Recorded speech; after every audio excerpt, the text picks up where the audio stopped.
Bienvenidos al canal.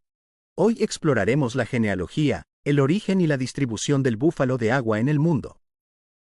En la evolución de los mamíferos, el búfalo de agua ocupa un lugar de acuerdo con el árbol genealógico de la clase Mammalia.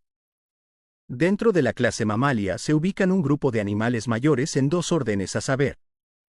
Orden Perissodactyla, que es un tipo de ungulados, es decir que las extremidades terminan en pezuñas y están divididos en las familias de los équidos y los suinos. El orden Artiodactyla, ungulados de dedos o pezuñas pares.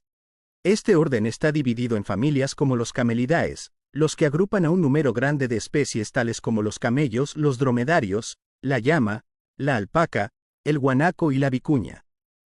La familia Bovidae, también muy numerosa, incluye a la oveja, la cabra, los bovinos tanto con joroba o sin ella y a la especie objeto de estudio, el búfalo y en particular el búfalo de agua. El búfalo de agua es originario de Asia, particularmente en las regiones de India y Pakistán, donde se domesticó desde hace 5000 años. Se introdujo en Oriente Próximo y norte de África alrededor del año 600 después de Cristo. Durante las cruzadas, en la época del Imperio Otomano, durante el periodo comprendido entre los siglos XI y XIII, se introdujeron poblaciones importantes en Europa en las zonas de Italia, Bulgaria y las Islas Baleares.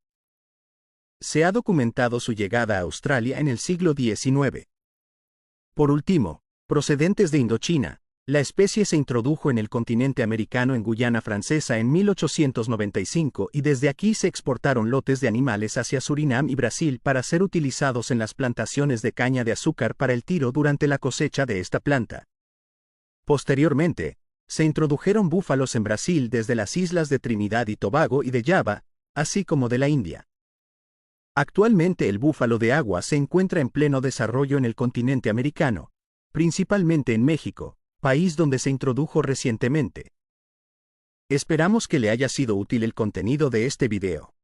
De ser así, suscríbase y eso nos estimulará a subir otros videos de diversos temas relacionados con la especie. Además, pronto saldrá publicado un libro en soporte electrónico de mi autoría para aquellos que quieran profundizar en el conocimiento de esta promisoria especie. Los esperamos en el próximo video para que conozca las diferentes razas de búfalos de agua.